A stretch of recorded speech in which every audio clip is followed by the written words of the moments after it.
Leitura dos Atos dos Apóstolos. Naqueles dias, Saulo só respirava ameaças de morte contra os discípulos do Senhor. Ele apresentou-se ao sumo sacerdote e pediu-lhe cartas de recomendação para as sinagogas de Damasco, a fim de levar presos para Jerusalém os homens e mulheres que encontrasse seguindo o caminho. Durante a viagem, quando já estava perto de Damasco, Saulo, de repente, viu-se cercado por uma luz que vinha do céu. Caindo por terra, ele ouviu uma voz que lhe dizia: Saulo, Saulo, por que me persegues? Saulo perguntou: Quem és tu, Senhor? A voz respondeu: Eu sou Jesus, a quem tu estás perseguindo. Agora levanta-te, entra na cidade e ali te será dito o que deves fazer. Os homens que acompanhavam Saulo ficaram mudos de espanto, porque ouviam a voz, mas não viam ninguém. Saulo levantou-se do chão, abriu os olhos, mas não conseguia ver nada. Então pegaram nele pela mão e levaram-no para Damasco. Saulo ficou 3 dias sem poder ver, e não comeu nem bebeu. Em Damasco havia um discípulo chamado Ananias.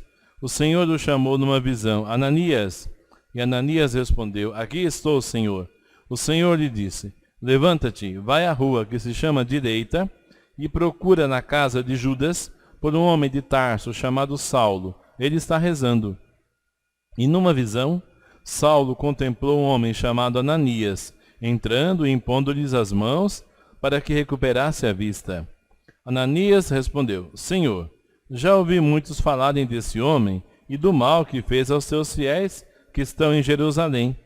E aqui em Damasco ele tem plenos poderes recebidos dos sumos sacerdotes para prender todos os que invocam o teu nome. Mas o Senhor disse a Ananias: Vai, porque esse homem é um instrumento que escolhi para anunciar o meu nome aos pagãos, aos reis e ao povo de Israel. Eu vou mostrar-lhe quanto ele deve sofrer por minha causa. Então Ananias saiu, entrou na casa e impôs as mãos sobre Saulo, dizendo: Saulo, meu irmão, o Senhor Jesus que te apareceu, quando vinhas no caminho, ele me mandou aqui, para que tu recuperes a vista e fiques cheios do Espírito Santo. Imediatamente caíram dos olhos de Saulo como que escamas, e ele recuperou a vista. Em seguida, Saulo levantou-se e foi batizado. Tendo tomado alimento, sentiu-se reconfortado. Saulo passou alguns dias com os discípulos de Damasco, e logo começou a pregar nas sinagogas, afirmando que Jesus é o Filho de Deus. Palavra do Senhor. Graças a Deus. Ide por todo o mundo, a todos pregai o Evangelho. Ide por todo o mundo, a todos pregai o Evangelho. Cantai louvores ao Senhor, todas as gentes, povos todos, festejai-o. Ide por todo o mundo, a todos pregai o Evangelho. Pois comprovado é seu amor para conosco, para sempre ele é fiel. Ide por todo o mundo, a todos pregai o Evangelho. Aleluia, aleluia, aleluia, Aleluia. Quem come a minha carne e bebe o meu sangue, em mim permanece, eu vou ficar nele. Aleluia, aleluia, aleluia, aleluia. O Senhor esteja convosco. Ele está no meio de nós. Proclamação do Evangelho de Jesus Cristo segundo João. Glória a vós, Senhor. Naquele tempo, os judeus discutiam entre si: como é que ele pode dar sua carne a comer? Então Jesus disse: em verdade vos digo, Se não comerdes a carne do Filho do Homem, e não beberdes o seu sangue, não tereis a vida em vós.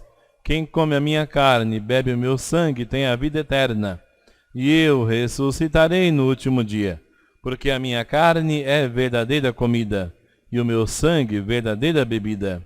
Quem come minha carne e bebe o meu sangue, permanece em mim e eu nele. Como o Pai que vive me enviou, e eu vivo por causa do Pai, assim o que me come viverá por causa de mim. Este é o pão que desceu do céu.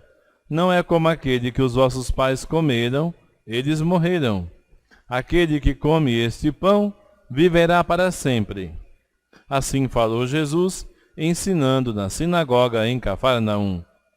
Palavra da salvação. Glória a vós, Senhor. Cristo ressuscitou. Verdadeiramente ressuscitou.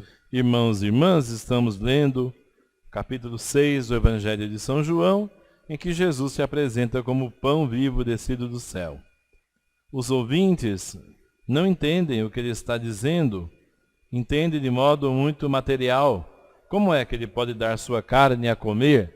Isso causava quase que um nojo da parte dos ouvintes judeus. Mas Jesus insiste: se não comerdes a carne do Filho do Homem, não beberdes o seu sangue, não tereis a vida em vós. Isso significa a aceitação de que Jesus é o Filho de Deus, que se fez homem verdadeiramente. E depois também é um prenúncio do sacramento da Eucaristia, em que Jesus se dá a nós verdadeiramente no seu corpo e no seu sangue, através do pão e do vinho consagrados.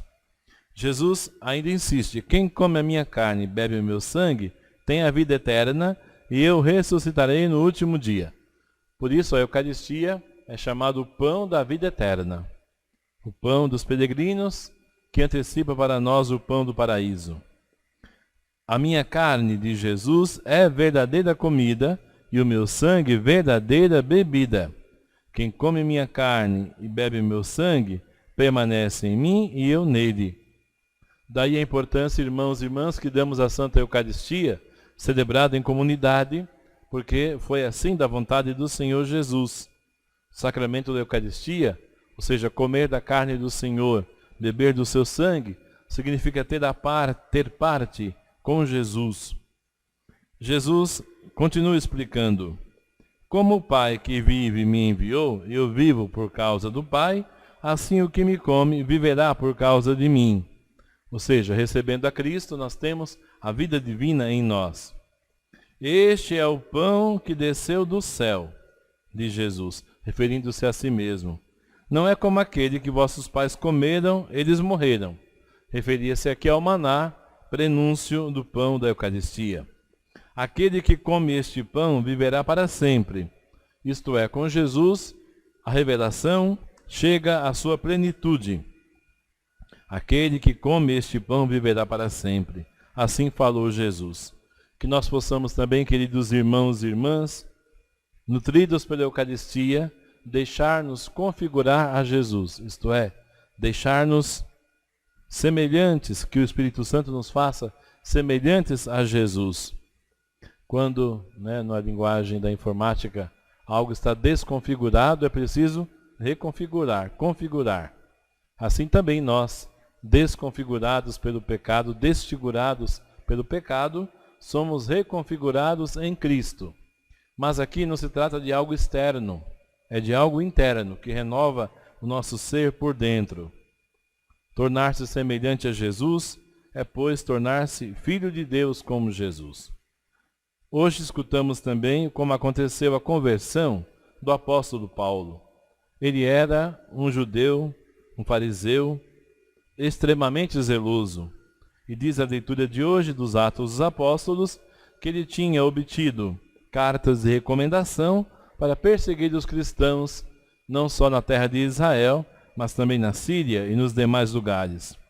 O texto começa dizendo que Saulo, esse era o seu nome, só respirava ameaças e morte contra os discípulos do Senhor.